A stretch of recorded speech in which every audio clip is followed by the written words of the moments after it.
My girlfriend said, "I need some space." I replied, "I will give you all of it." Then I moved her stuff to a storage unit, sent her the code, exposed her office fling in an email, and I just smiled because she still had no idea what was coming next. Original post, I am 29. My ex-girlfriend is 27. We were together just over 3 years. No kids, no shared pets, just one bedroom, shared rent, and a lot of plans we thought were serious. We met at work, different departments, same building. I handle logistics. She worked in marketing. We started with lunches, then drinks, then one night she just never went home. 6 months later, she had a drawer. A year in, half her stuff was at my place. The relationship felt stable. Weeknight dinners. Netflix on the couch, grocery lists on the fridge. Her makeup on my bathroom counter, her shoes at the door. She called my apartment our place before I did. She brought up kids someday more than once. I started a separate savings account in my head for rings and venues. The first shift was small. She got busy.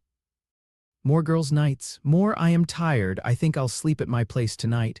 More time with her coworkers after hours. She kept saying she needed to rebalance. I thought burnout, we all had it. Then the phone flip started. Before, she would scroll next to me, show me memes, hand me her phone to order food. Suddenly, it was always face down, on silent. Always work chat or inside joke when it lit up.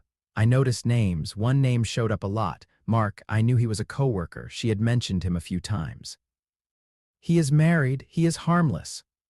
That was her line. One Thursday night we were on the couch. I was answering an email on my laptop. Her phone buzzed on the coffee table. She was in the kitchen. The screen lit up just long enough for me to see. Mark, you need space. I get that, but did tonight help? The message preview faded. The lock screen went dark. My chest went tight. My brain did not. It went very clear. She came back with popcorn, sat down, tucked herself under my arm like nothing had changed. I did not say a word. I watched the show. I answered another email. I smiled when she said something funny. I let the feeling sit there like a heavy stone in the middle of the room. The next night she asked if we could talk. We sat at the table. No TV, no music, just our plates and 2 half-full glasses of water.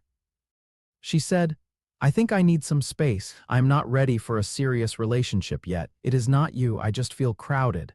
I asked, "What does space mean to you?" She said, "Less pressure, less planning, maybe not seeing each other every day. I just need to figure myself out." Her eyes were shiny. She looked nervous. She kept touching her phone. I looked at her for a long second. I felt the hurt. It was loud. I turned the volume down.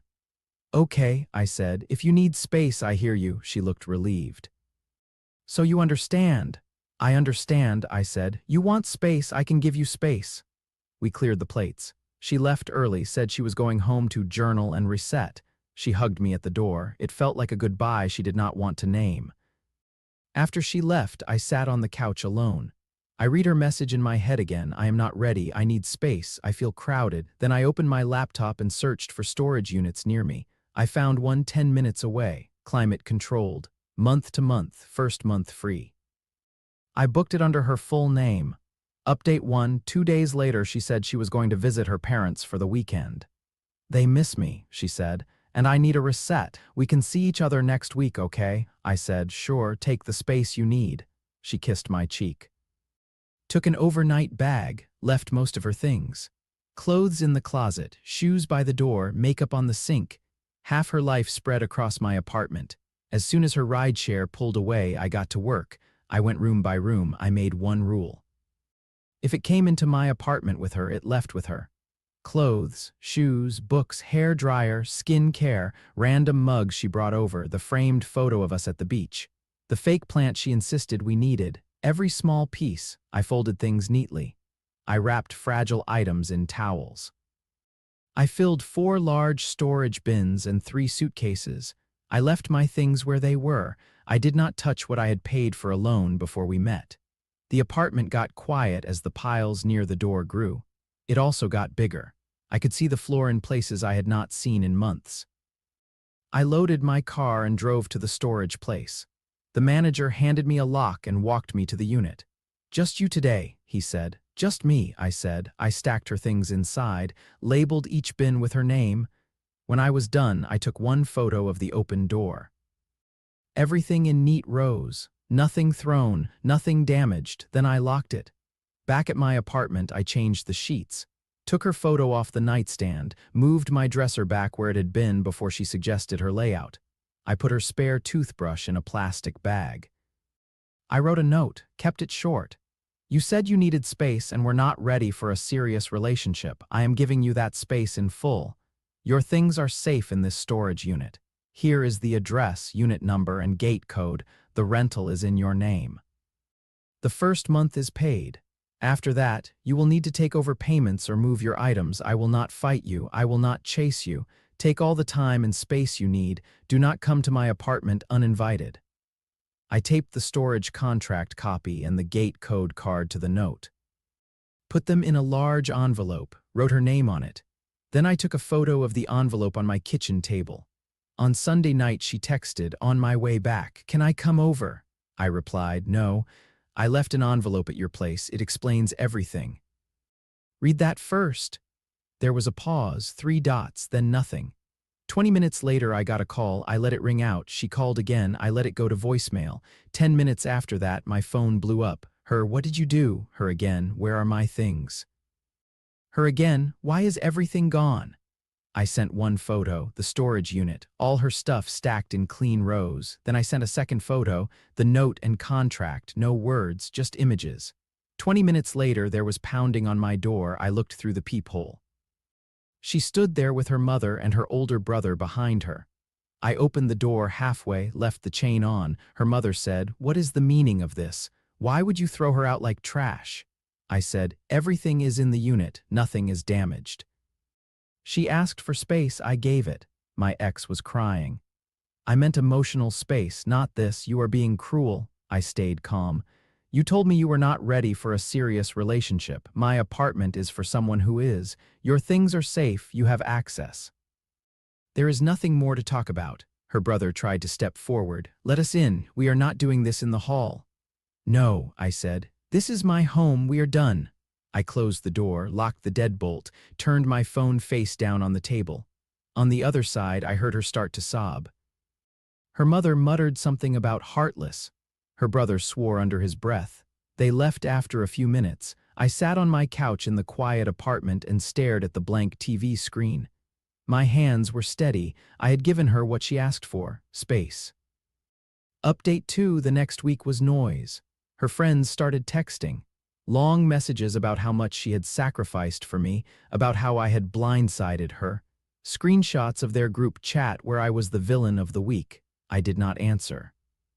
I made a folder on my phone, saved every message, labeled it harassment, habit from work, document first, decide later.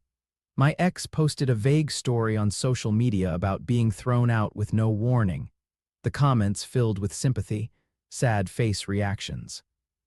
People calling me a monster without my name being said.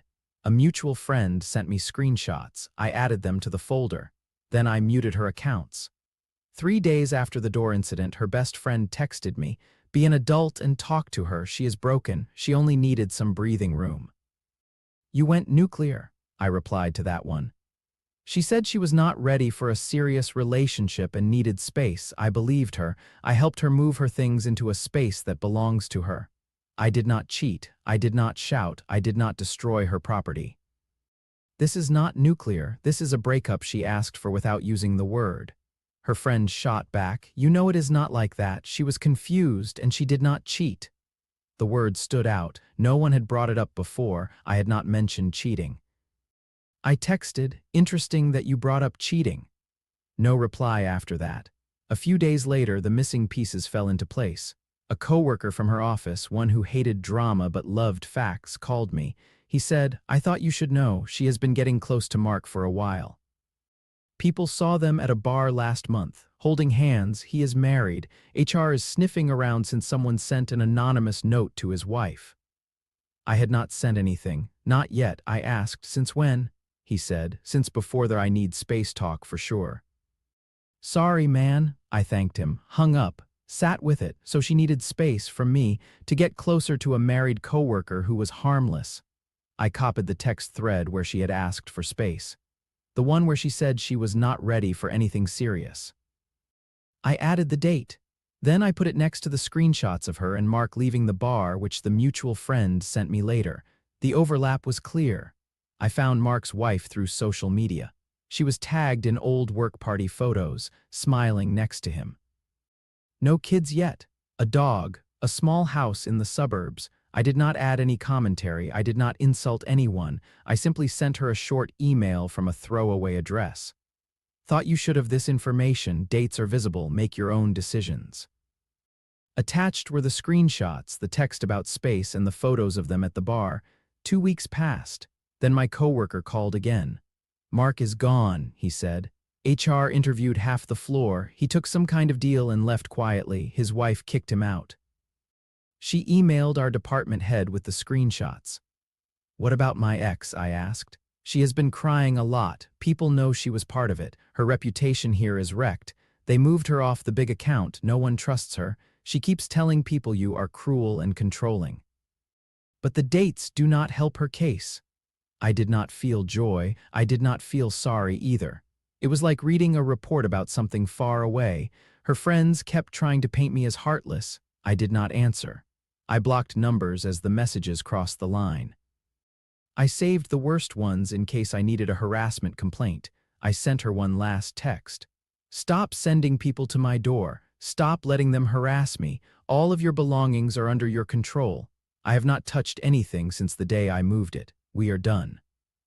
If this continues, I will file a police report, she replied. You are unbelievable after everything I did for you. I did not answer. Silence was my boundary. For the first time in months, my apartment stayed quiet. My life belonged to me again. Update 3. About a month after Mark left, she texted from a new number. Can we please talk? I promise no drama. I stared at the screen for a long time. Then I replied, in a public place, 30 minutes, no touching, no coming back to my apartment. If you agree to that, we can talk once. She agreed. We met at a coffee shop near my work on a Tuesday evening. She looked different, smaller somehow. Dark circles. Hair pulled back in a way that said she had not tried as hard as she used to. She held her cup with 2 hands like it was the only warm thing in her life. I sat across from her, put my phone on the table, screen down, not as a threat, just there. She started with a deep breath. I am sorry, she said, for how everything went, for the texts, for my family, for not being honest. I said nothing. Let her talk.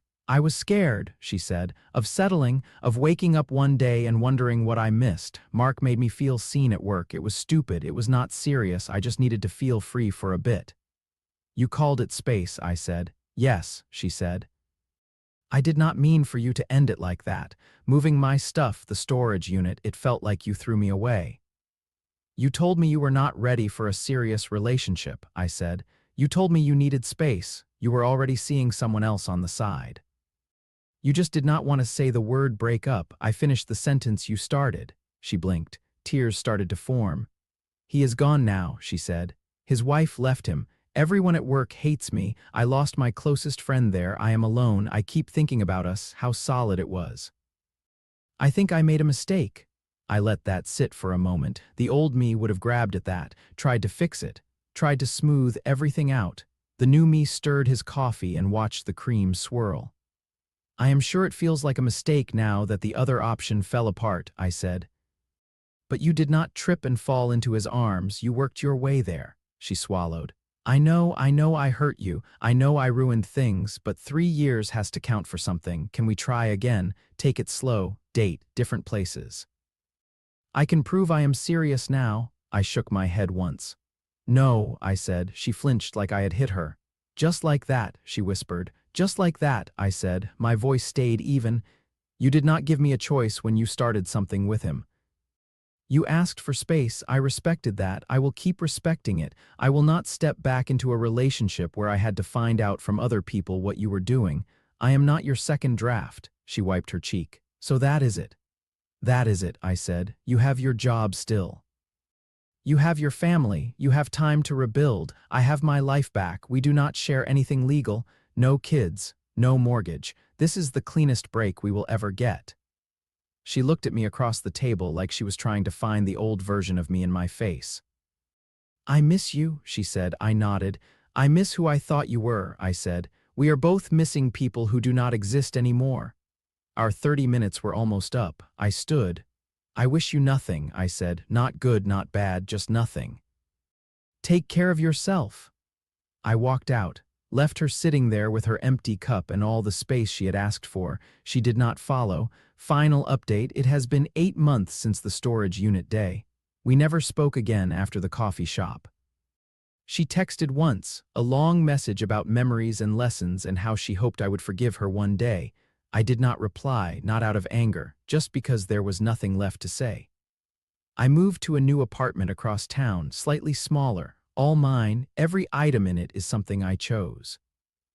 No one else's clothes in my closet, no one else's shoes at the door. I got a promotion at work, more responsibility, more pay, different building. I do not run into her in the lobby anymore. I do not see Mark either. From what I heard, he tried to get another job in the same field. His reputation followed him. Last I heard, he was working nights in a warehouse, far from marketing and office parties. A mutual friend told me my ex moved back in with her parents for a while. The lease on her old place ended. She could not afford to renew alone. Her relationship circle shrank. People got tired of picking sides. New coworkers came in who only knew her as the one from that mess last year. Sometimes her name pops up on my feed when a distant mutual likes something. I scroll past without opening her profile. It feels like seeing an ad for a product I tried once and decided not to buy again.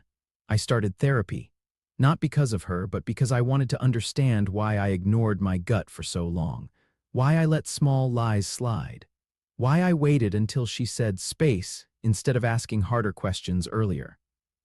The main thing I learned is simple. When someone tells you they are not ready, believe them. When someone asks for space, listen. Not with hope, with clarity. I am not in a new relationship yet. I go on dates. I meet people. I take it slow because I want to, not because I am scared. My apartment stays peaceful. The silence is mine, not something that was forced on me.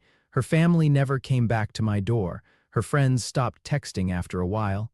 The storm burned out when I refused to feed it. Sometimes I think about that first message from Mark on her screen. You need space. Did tonight help? Back then, it felt like the start of something I did not want to see. Now it feels like the headline of a story that already ended. She needed space, so I cleared it.